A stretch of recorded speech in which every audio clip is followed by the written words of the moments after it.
Hey, it's Mikey from KX 94.7, and we are inside the KX Country Clubhouse, where today we are being joined by MDM recording artist, Mr. David James. DJ, how are you, man? What's going on? I'm doing great, man. How are you doing? I'm pretty good. What have you been doing to keep busy over this last, it's almost been a year now.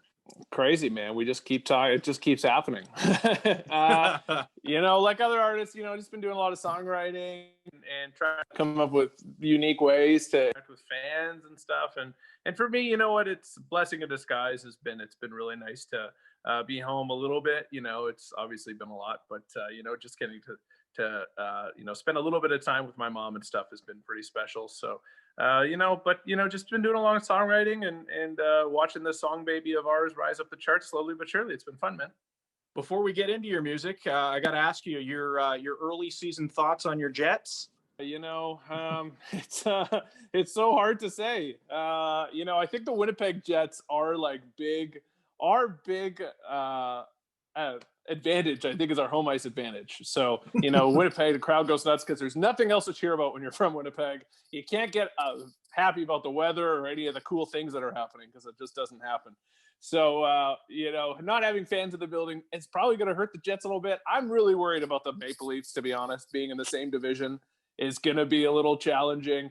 They look very good, and they beat us pretty good the other night. So, I'm not holding out hope that we're going to win the Stanley Cup.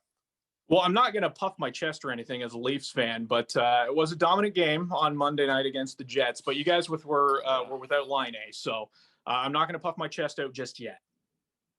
That's true. Yeah, it's tough with your best guy out of the lineup. So hopefully he comes back and we can sneak one over on you guys the next time we play. What are your feelings on the North Division? I'm loving it.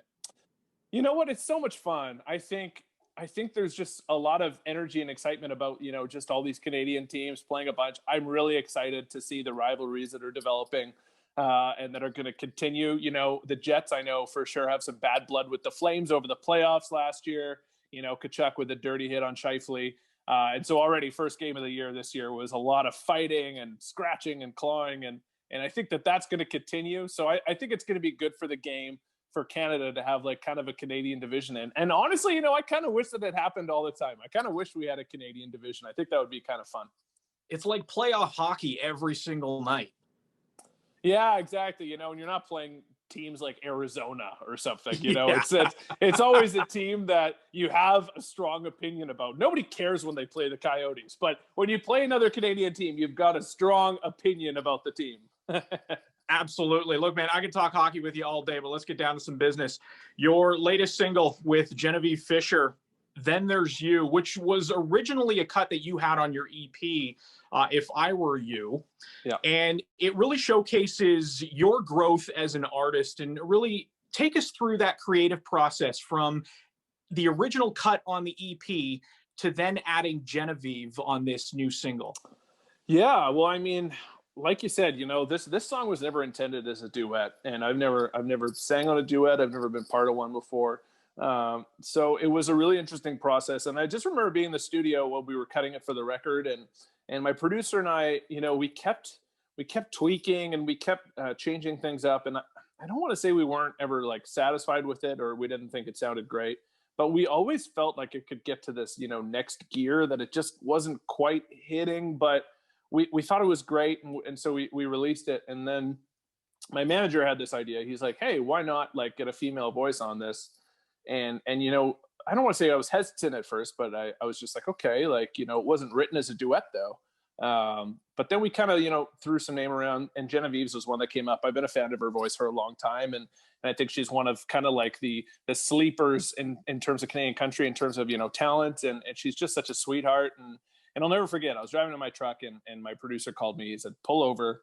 I just emailed you her first pass at the song. She just recorded it at home on her microphone just to kind of, check parts and stuff. He's like, I emailed you this, just take a listen. And it was the aha moment where it was okay, this is what the song was missing, and she's just got this soulful, powerful voice that I just love so much. And it's been really fun to get her on the track and get to know her a little bit better through the process. She's just such a sweet human being. And I feel very fortunate that she agreed to be on it. She's a CMA Ontario Female Artist of the Year nominee for a reason, man. Yeah, and I think one of the things, I'd met her a few times before we agreed to do this, but we weren't like best friends or super close or anything. And one of the consistent, I'm very careful with the people I choose to work with, and one of the consistent messages that I got from everybody I talked to is just how great of a human being she was and how much talent she had, and that spoke volumes. That even going above and beyond like how she was as an artist, for people to just talk about how great of a human she is, thought was pretty cool, and they were all spot on. She's just the absolute sweetest. So I feel very, very lucky. You mentioned that it was your first collaboration. Any more in the near future that you've got planned or you're thinking about doing? Yeah, I've definitely written a bunch over this year, and I've written a lot more with duets in mind now. Which is something I never did in the past. I never even thought about writing duets or anything. So I've kind of been inspired in that respect. So we're starting to record some songs now for a new record. To be determined when that's coming out. But we're starting to record some new music, and we might toss a duet or two in there. There's a lot of talented people in Canadian country music, women and men, that I would love to work with. We're blessed to have so many. So I think it would be pretty cool to, kind of get to do that with somebody else. Your EP came out in March of last year. Now, correct me if I'm wrong. That was the day that the global pandemic was announced. The day, yeah, The yeah, day. pretty much the same minute. Yeah, so it sort of monopolized the news cycle a little bit. Any aspiring artists out there or established ones releasing an album the day of a global pandemic is tough sledding when it comes to marketing it. But I'm very grateful to have a loyal fan base across the country, and especially it, I've just been so lucky, and to have fans like still in the midst of it reaching out and sending encouragement, and telling me how the songs are resonating is pretty cool. And at the end of the day, as an artist, you want to create something that people want to make part of their day. They want to make part of the soundtrack to their lives, and if you can do that with a song, I think that's pretty neat. I got to believe that as an artist, when you release an album or an EP, one of the first things that you look forward to is getting out onto the road and touring that album, playing live in front of fans. But you haven't really had the opportunity to do that as of yet, have you? Yeah, exactly. For me, going from a year like 2019, where I was on the road with Aaron Pritchett for close to 75 shows, and then all the festival shows and the headlining shows we had on our own, it was close to 100 shows. To go from that to zero was pretty tough, especially when you have this new product that you're really excited to showcase and get back on stage and deliver a performance.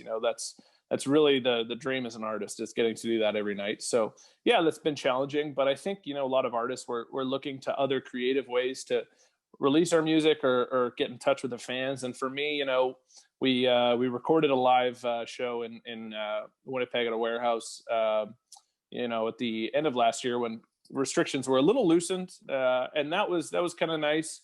But nothing beats a live show. So you know what? We can't get back fast enough, man. I'm sure you guys feel the same way. We just can't get back to live shows fast enough. We feel the exact same way. Now, I'd be remiss if I didn't mention this. One of the things that I've noticed on your Instagram is a couple of the hobbies that you picked up include some in the kitchen. Yeah, I dabble. You, for those that don't know, you took part in the Great Grilled Cheese Challenge with Chris Buck from the Chris Buck Band. What is David James's secret to the perfect grilled cheese? Yeah, first off, it wasn't much of a challenge. I kicked his butt. Let's be real, guys. It wasn't close. It looked like he put dog food on a plate. The perfect grilled cheese. People don't do this, but you gotta use. There's two.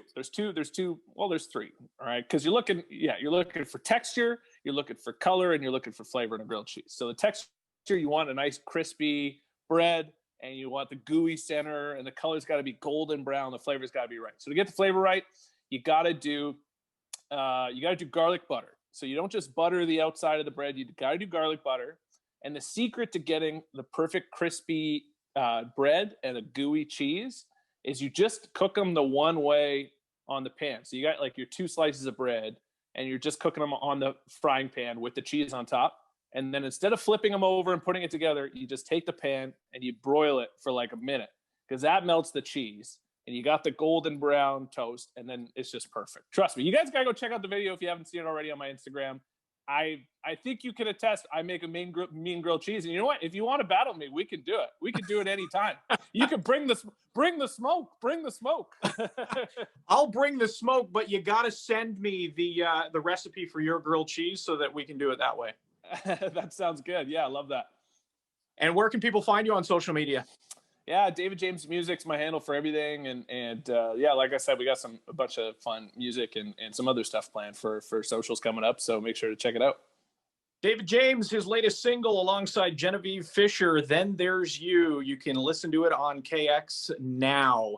DJ, always a pleasure, man. Here's hoping that we can see you in person the next time you come through KX Country, sooner rather than later, man. I know. Miss you guys so much. And KX Country, you guys have always been so incredible to me.